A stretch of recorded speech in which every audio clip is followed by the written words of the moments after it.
nunirako anao ireo hirahira sy ny kalokalo tsara indrindra tao anaty fanginana no natsapako miafo ny fitiavako tianao mirehitra tsy mety maty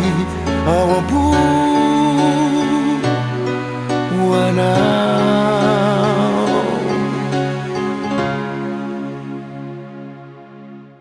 tony sambokely andranoma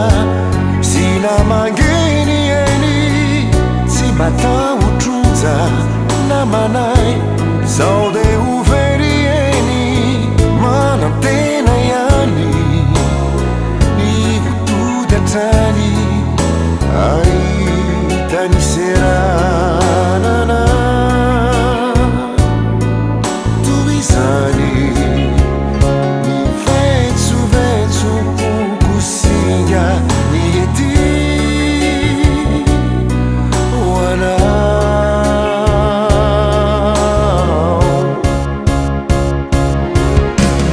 na dia manirery azao risoronakio tsy miovakory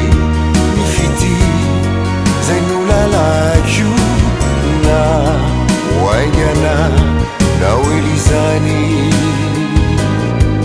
enity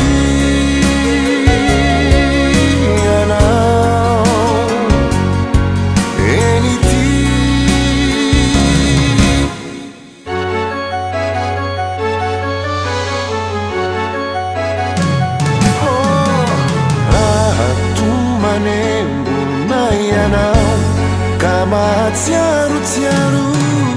ireo dinatsika reo fity reo tsiambarateno maro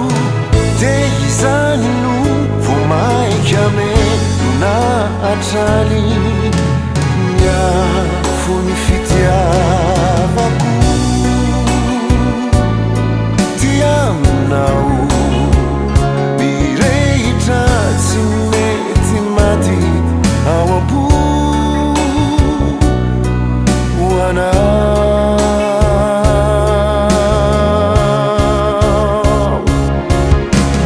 na dia manirery azao